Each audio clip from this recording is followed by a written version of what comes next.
ইতিহাসের পাতায় আরো একবার প্রত্যেককে স্বাগত জানাই। আজকে কিন্তু নতুন সরকারের বাজেট অধিবেশন ছিল। সেই বাজেট অধিবেশনের দিকে প্রত্যেকেই আপনারা তাকিয়েছিলেন যে কার জন্য কতটা বরাদ্দ হচ্ছে সরকারি কর্মচারী থেকে, এবং চাকরি প্রার্থীরা যে কে কতটা ভাগে পাচ্ছে, অর্থাৎ আগামী এক বছরে এই সরকার কোন খাতে কতটা খরচ করবে। তো আমরা যদি দেখি যে চাকরি প্রার্থীদের দৃষ্টিভঙ্গি থেকে, তাহলে কিন্তু যথেষ্ট ভালো ঘোষণা হয়েছে। আগামী ফিনান্সিয়াল ইয়ার, এই যে এই ফিনান্সিয়াল ইয়ারে এক বছরের মধ্যে 1 লক্ষ কর্মচারী, সরকারি কর্মচারী নিয়োগ করা হবে। তার মধ্যে কিন্তু 30% হচ্ছে মহিলাদের সংরক্ষণ দেওয়া হবে। এইটা কিন্তু মহিলাদের জন্য একটা বড় প্রাপ্তি, সেটা কিন্তু অফিসিয়ালি ঘোষণা করা হয়ে গেল।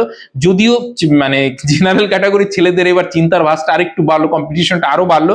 সেই সঙ্গে 20,000 পুলিশ নিয়োগ হবে এবং 50,000 শিক্ষক। অনেক জায়গায় দেখছেন সবটাই কিন্তু শিক্ষক নয়, শিক্ষা প্রতিষ্ঠানে 50,000 নিয়োগ হবে।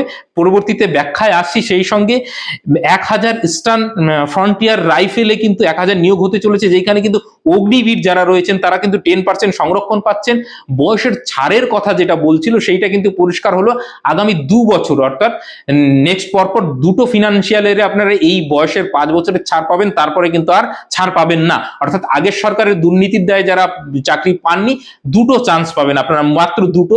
আগামী দুটো ফিনান্সিয়াল ইয়ার বা 2 বছরের মধ্যেই কিন্তু আপনাদের এই বয়সের ছাড়টা থাকবে, তারপরে কিন্তু আর থাকছে না। সেই সঙ্গে ইউপিএসসির ধাঁচে একটা ছাতার তলায় সমস্ত নিয়োগকারী সংস্থাগুলোকে আনার কিন্তু প্রয়াস নেওয়া হবে, সেরকমটাই কিন্তু বাজেট অধিবেশনে ইঙ্গিত পাওয়া গেল। এটা কিন্তু অত্যন্ত ভালো খবর। এবং যে প্রত্যেকটা যে আলাদা আলাদা বডি আছে সেগুলোকে একত্রিত করে একটা মানে, অর্থাৎ ওয়েস্ট বেঙ্গল পাবলিক সার্ভিস কমিশনের কিন্তু গুরুত্ব বাড়তে চলেছে। কি বলেছে অর্থমন্ত্রী শুনুন, তারপরে পরবর্তী ব্যাখ্যায় আসছি। যে 50,000 শিক্ষক নিয়োগের যে কথা বলছে, বা শিক্ষা প্রতিষ্ঠানে কোথায় কতটা হতে পারে সেই নিয়ে আলোচনায় আসছি। আগে শুনুন অর্থমন্ত্রী কি ঘোষণা করেছেন বিধানসভায়। রাজ্য সরকারি অফিসগুলোতে 1,00,000 শূন্য পদ পূরণ করা যাবে, যার 33% মহিলাদের জন্য সংরক্ষিত থাকবে।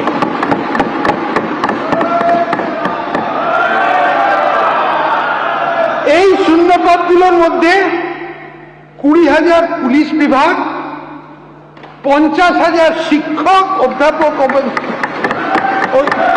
অশিক্ষক কর্মী, 1,000 ইস্টার্ন ফ্রন্টিয়ার রাইফেলস এবং বাকি অনেক সরকারি নিয়োগ করা হবে। যেখানে প্রযোজ্য সেখানে 10% অগ্নিবীরদের জন্য সংরক্ষিত থাকবে। সরকারি পদে নিয়োগের জন্য বয়সের ঊর্ধ্বসীমা ইতিমধ্যে 5 বছর ছাড় দেওয়া হবে। এই সুবিধা পরবর্তী 2 বছরের জন্য বহাল থাকবে। সরকারি নিয়োগকারী বিভিন্ন সংস্থাকে ইউপিএসসির ধাঁচে একটি প্রাতিষ্ঠানিক কাঠামোর মধ্যে আনা হবে। শুনতেই পেলেন, রাজ্যের অর্থমন্ত্রী বিধানসভায় দাঁড়িয়ে পরিষ্কার জানালেন আগামী 1 বছরের মধ্যে 1,00,000 শূন্য পদে নিয়োগ হতে চলেছে। তো এইখানে কিন্তু 33% মহিলাদের জন্য সংরক্ষিত থাকছে। এইবার বলবেন যে ওভারঅল 30% না প্রত্যেকটা রিজার্ভ ক্যাটাগরি থেকে 30%, ধরুন এসসির জন্য 22%, তাহলে কি সেইটার মধ্যে 33%? হ্যাঁ, এমনটাই হওয়ার সম্ভাবনা। কারণ এই উদাহরণটা আপনারা বিহারের যদি পরীক্ষা দিয়ে থাকেন, বা সেইখানে কিন্তু দেখবেন প্রত্যেকটা ক্যাটাগরিতে মানে মহিলাদের জন্য আলাদা করে সংরক্ষণ রয়েছে। তো সেই ক্ষেত্রে মানে ছেলেদের ক্ষেত্রে একটু টাফনেসটা বাড়লো, কিন্তু মহিলাদের যে ওমেন এম্পাওয়ারমেন্টের কথা বারবার বলা হচ্ছে, সেইখানে কিন্তু মহিলারা একটা বাড়তি সুযোগ পেতে চলেছে। সেই সঙ্গে এই যে 20,000 পুলিশ এবং কলকাতা পুলিশ বলুন বা রাজ্য পুলিশ বলুন, সেইখানে কিন্তু নতুন করে নিয়োগ হতে চলেছে। এটা কিন্তু আগের নিয়োগের হিসাব নয়, এটা কিন্তু একদম নতুন নিয়োগ।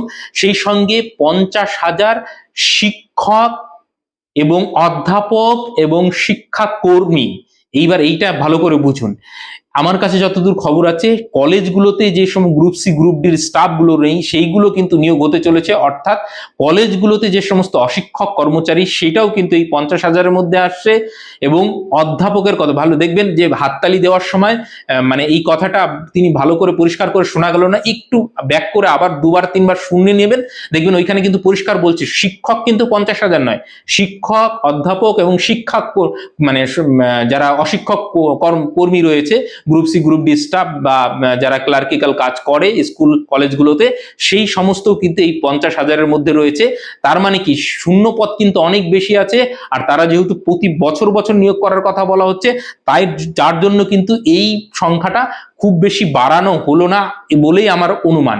এই 50,000 যদি হয় তার মধ্যে খুব বেশি হলে 35,000-এর মতন শিক্ষক নিয়োগের মানে থাকছে, বাকিটা কিন্তু অধ্যাপক এবং শিক্ষাকর্মীর খাতে চলে যাবে। তাহলে এইটা কিন্তু পুরো 50,000 শিক্ষক নিয়োগ স্কুলে কিন্তু হচ্ছে না। সেই সঙ্গে এই 10% অগ্নিবীরদের জন্য সংরক্ষণ থাকছে বলেই দলে যারা অগ্নিবীর রয়েছেন তারা পুলিশ এবং এই যে ইস্টার্ন মানে ফ্রন্টিয়ার রাইফেল এগুলোতে সুযোগ পাবেন। শিক্ষকে নিশ্চয়ই অগ্নিবীরদের সুযোগের মানে কোনো জায়গা নেই, এবং 2 বছর কিন্তু আপনারা বয়সের ছাড় পাচ্ছেন, তারপরে আর ছাড় পাচ্ছেন না। যাদের বয়স হয়ে গেছে তারা কিন্তু এই দুটো চান্সই পাবেন, দুবারই পাবেন, তারপরে আর পাবেন না এই মুহূর্তে অবধি, এটাই অফিসিয়াল। এবং ইউপিএসসির ধাঁচে একটা মানে ছাতার তলায় কিন্তু নিয়োগকারী সংস্থাগুলোকে আনার একটা প্রয়াস হবে, এবং স্বচ্ছভাবে নিয়োগ করার জন্য নিশ্চয়ই যে নিয়োগ পলিসি বা নিয়োগ সংক্রান্ত বিধি আনার কথা বলা হচ্ছিল, সেইখানে কিন্তু মানে ওয়েস্ট বেঙ্গল পাবলিক সার্ভিস কমিশনের গুরুত্ব বাড়তে চলেছে। যেরকমটা বিহার পাবলিক সার্ভিস কমিশন কিন্তু বিহারের স্কুলগুলোতে শিক্ষক নিয়োগ করে, আমি এর আগেও বলেছিলাম এসএসসি এত দুর্নীতি করেছে, করেছে, নতুন করে এসএসসির মাধ্যমে আর রিক্রুটমেন্ট না করে সেটাকে পুরোটা ভেঙে দিয়ে নতুন কোনো বডিকে দ্বারা কিন্তু এই নিয়োগ চালানো যেতে পারে, এই কেসকে যদি বাইপাস করতে হয়। তো এই বিষয়গুলো আরো অনেকগুলো ভালো ভালো ঘোষণা হয়েছে, উত্তরবঙ্গের জন্য অনেকগুলো ভালো ঘোষণা হয়েছে, এবং জেলা থেকে কলকাতার বাইরে বেরিয়ে জেলাগুলোর জন্য যে এত কিছু ভাবা হয়েছে সেই জন্য সরকারকে অসংখ্য ধন্যবাদ। উত্তরবঙ্গে এইমস পাচ্ছে, এবং আমাদের গাজল পৌরসভা হচ্ছে, এবং আরো ধরুন মেদিনীপুর বা ওই সাইডটা বাঁকুড়া, এই এলাকাগুলোর উন্নয়নের কথাও